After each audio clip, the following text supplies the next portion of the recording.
উত্তর বঙ্গোপসাগরের সম্ভাব্য লঘুচাপ প্রভাবে দেশের উপকূলীয় এলাকায় ভারী থেকে অতি ভারী বৃষ্টিপাত অব্যাহত থাকবে বলে জানিয়েছে আবহাওয়া অধিদপ্তর।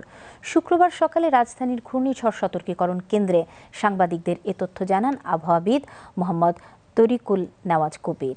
আগামী কয়েকদিন দেশের সব বিভাগে কম বেশি বৃষ্টিপাত অব্যাহত থাকার পূর্বাভাস দিয়ে আবহাওয়া অফিস বলছে, আপাতত রাজধানী ঢাকায় ভারী বা অতি ভারী বৃষ্টির কোনো সম্ভাবনা নেই। বিস্তারিত শেখ আলী প্রতিবেদনে।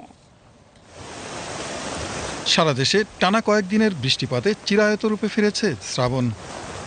আকাশে ঘন কালো মেঘ আর সারাদিন থেমে থেমে বৃষ্টি জলে ভিজে যাচ্ছে চারপাশ। গত ২৪ ঘন্টায় উপকূলীয় দুই বিভাগে ভারী বর্ষণ অব্যাহত থাকলেও দেশের অন্যান্য এলাকায় সার্বিক বৃষ্টিপাতের প্রবণতা কিছুটা কম ছিল।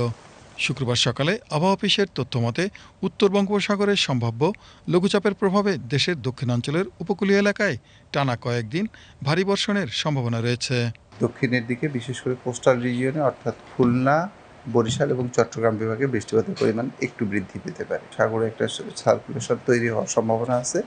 এর প্রভাবে দেখা যাবে যে এটা ওয়েস্ট বেঙ্গলের দিকে যাওয়ার সম্ভাবনা বেশি, ওয়েস্ট বেঙ্গল অথবা উড়িষ্যার দিকে। এবং যেহেতু এর ডান পাশে আমরা, সেহেতু দেখা যাবে যে আমাদের কোস্টাল রিজিয়নে কনভেকটিভ টাইপ ক্লাউড থাকবে, মানে সঞ্চালনশীল মেঘমালা থাকবে এবং বায়ুচাপের তারতম্যও থাকার সম্ভাবনা আছে। ফলে দেখা যাবে যে সমুদ্র বন্দরগুলো এবং কোস্টাল ডিস্ট্রিক্টগুলোতে বৃষ্টিটার পরিমাণটা একটু বৃদ্ধি পাবে।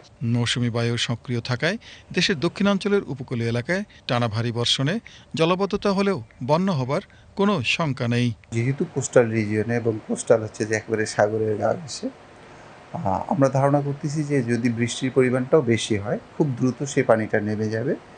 ফলে বন্যা হলে পরে ক্ষণস্থায়ীভাবে জলাবদ্ধতা তৈরি হতে পারে, এর চেয়ে বেশি হওয়ার সম্ভাবনা কম।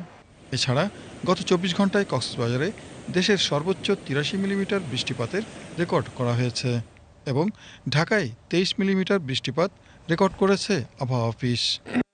Sheikh Ali, BTV news.